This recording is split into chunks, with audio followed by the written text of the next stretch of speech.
మూడింటిని సమాన స్థాయిలో అభివృద్ధి చేయడానికి కావలసినటువంటి కార్యక్రమాలు రూపొందించి ప్రణాళికాబద్ధంగా వాటన్నిటినీ కూడా అంచెలంచెలుగా అభివృద్ధి చేసుకుంటూ ఎక్కడ అభివృద్ధిని తగ్గలేకుండా ఒక దిక్కున పెరగలేకుండా సమాన నిష్పత్తిలో భావోద్వేగాలు లేనటువంటి విధానంలో పరిపాలన సాగాలనేటటువంటి ఆలోచనతో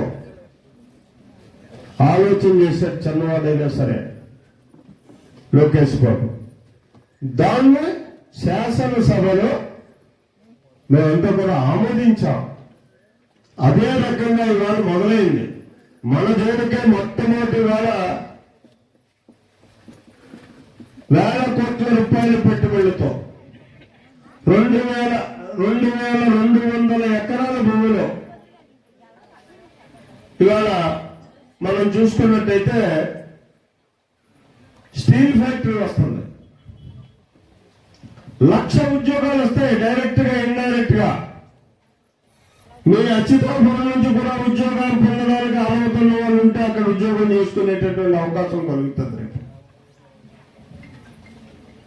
అది వారి మంచి ప్రభుత్వం చేసేటటువంటి కార్యక్రమాలు అని చెప్పి మీ అందరికీ సవినయంగా మనవి చేసుకుంటూ,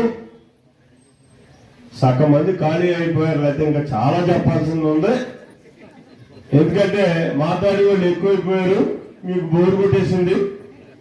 అసలు నేను మాట్లాడుతున్న అవకాశం లేకుండా పోయింది. మరి మళ్ళీ మరొకసారి మనం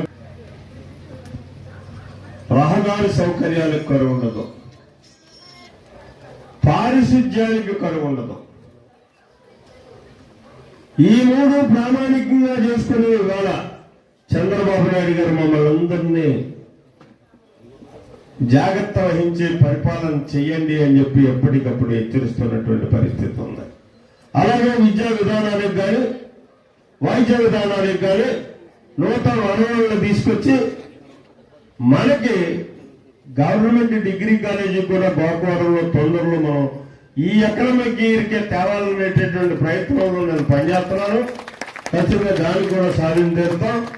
ఎందుకంటే గవర్నమెంట్ ప్రభుత్వ పాఠశాలలు అయితే సామాన్యులు చదువుకుంటారు. మిమ్మల్ని అందరినీ వినయపూర్వకంగా నేను వేడుకునేది ఏంటంటే, తాగతమించి పరుగులు పెట్టకండి. బస్సులు ఎక్కించి పిల్లల్ని పంపించి మాత్రం చదువులు చెప్పించకండి. సమర్థవంతమైనటువంటి చదువు చెప్పగలిగేటటువంటి సమర్థులంతా కూడా మీ గ్రామాల్లోనే పనిచేస్తున్నారు ఇవాళ ఉపాధ్యాయులుగా. వీళ్ళకి ప్రైవేట్ పాఠశాలలో పనిచేసే వాళ్ళకి చూసుకుంటే అక్కడ ఇంటర్మీడియట్ చదివినాడు, ఇంటర్మీడియట్ చదువు చెప్తాడు. ఇక్కడ పోస్ట్ గ్రాడ్యుయేషన్ చేసి ఒక ట్రైనింగ్ అయ్యి డిఎస్ఏ ట్రైనింగ్ అయ్యి క్వాలిఫై అయ్యి ఉద్యోగం సంపాదించుకుని ఇక్కడికి వచ్చి ఉద్యోగం చెప్తాడు, ఇక్కడికి వచ్చి చదువు చెప్తాడు.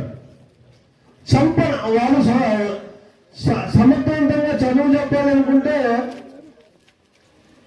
మీకు పిల్లలు ఎక్కువగా ఉంటే వాడు కట్టుబడి కష్టపడి పనిచేస్తారు.